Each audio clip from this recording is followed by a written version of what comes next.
নমস্কাৰ বন্ধুসকল, আজি মোৰ আন এটা ভিডিঅ'লৈ আপোনালোকক স্বাগতম জনাইছো। বন্ধুসকল, আজি ভিডিঅ'টো হ'ব সিলিং প্লাষ্টাৰৰ বিষয়ত, মানে সিলিং প্লাষ্টাৰ কৰোঁতে কি কৰিব লাগে সম্পূৰ্ণ প্ৰচেছটো মই আপোনালোকক ষ্টেপ বাই ষ্টেপ দেখুৱাই যাম। ভিডিঅ'টো স্কিপ নকৰাকৈ শেষলৈকে চাব, তেতিয়াহে আপোনালোকে ভালদৰে বুজি পাব। যদি ভিডিঅ'টো ভাল লাগে লাইক, কমেণ্ট, শ্বেয়াৰ আৰু ছাবস্ক্ৰাইব কৰিবলৈ নাপাহৰিব। মোৰ নাম MG, আপোনালোকে চাই আছে মিস্ত্ৰী গুৰুজী।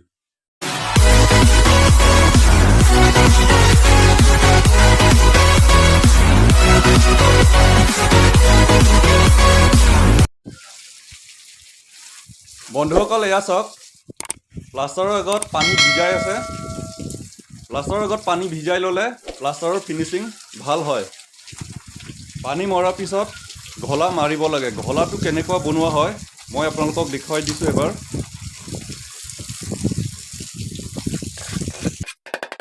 এয়া চাওক ঘলা কেনেকুৱা বনোৱা হয়। পানী আৰু চিমেণ্ট মিক্স কৰি ঘলা বনোৱা হয়।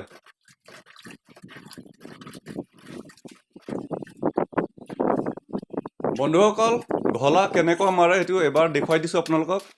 এয়া চাওক, ঘলা মাৰি আছে।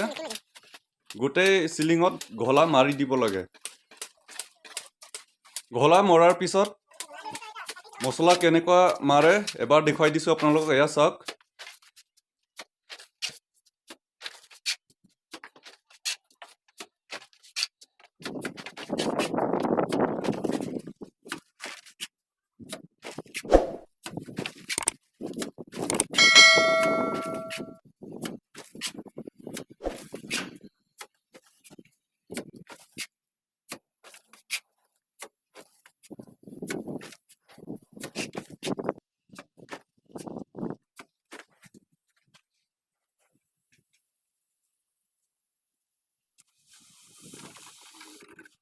বন্ধুসকল, এয়া মছলা মাৰি হৈ গ'ল।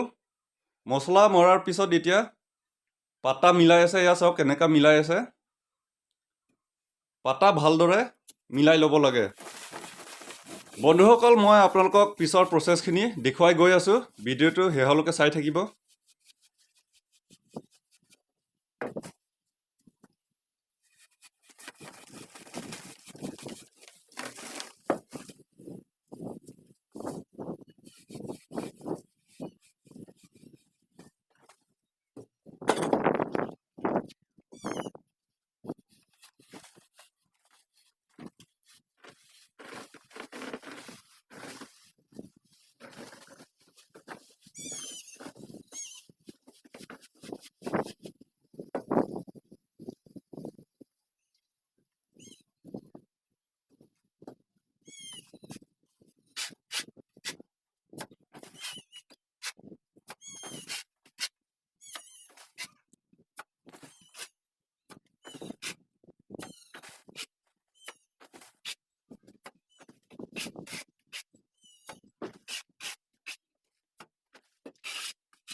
এয়া চাওক, প্লাষ্টাৰ কৰি হৈ গ'ল।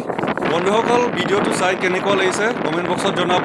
আৰু এতিয়ালৈকে যদি ছাবস্ক্ৰাইব কৰা নাই ছাবস্ক্ৰাইব কৰি থওক, লগতে বেল আইকন হিট কৰি অল অপশ্যন ছিলেক্ট কৰি ল'ব। তেতিয়াহে মোৰ নতুন ভিডিঅ' নটিফিকেশ্যন আপোনালোকে পাই থাকিব। ভিডিঅ'টো শেষলৈকে চোৱাৰ বাবে ধন্যবাদ।